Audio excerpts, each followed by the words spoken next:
Dita Von Teese is the hotly anticipated signature scent from burlesque artist Dita Von Teese.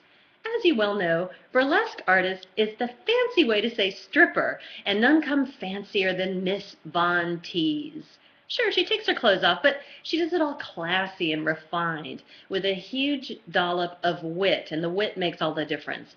I saw her act in Los Angeles about 10 years ago, and she was so feminine and so elegant, which is a great way to describe Dita Von Teese, the perfume. It's a beautiful bouquet of peonies and jasmine, and there's tiare in there, which gives it that tropical oomphiness, and there's a little bit of rose in there too.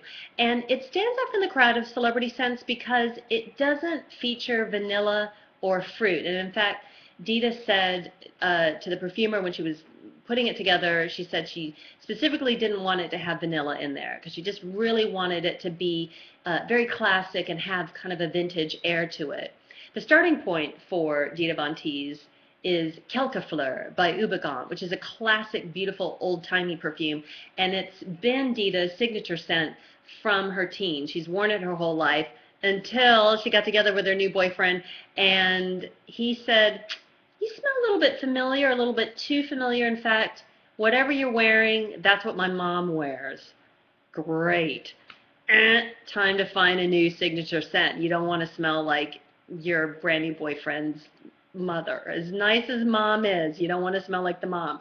So what she did was she whipped up something that had elements of Quelques Fleurs, but it's her own thing, and she's made it a little bit more contemporary. It reminds me somewhat at the beginning of Anaïs, the classic perfume from the 70s, but it is not as dry as Anaïs. Anaïs is also a lot calmer. Once Dita Von Teese gets going, there's patchouli that starts working its way in there, and there's a little bit of little dance between the jasmine and the patchouli, and it puts me in mind somewhat of Black Orchid by Tom Ford, but it's not as crazy and schizophrenic as that one. I mean, that one is a little loopy. That one slightly lost the plot. And also it reminds me somewhat of Bulgari Jasmin Noir, but it's not as powdery as that one, but it definitely has that element of the patchouli going, let's get together with the jasmine, yum.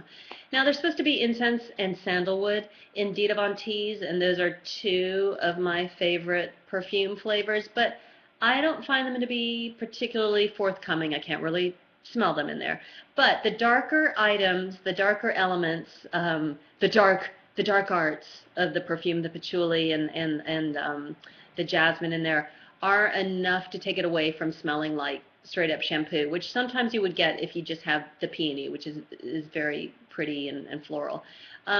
I would say that Dita Von Teese is a perfume that you should definitely investigate if you like your perfumes with a bit of vintage flair, but you know, a little bit retro, but without too much darkness or animal bottoms.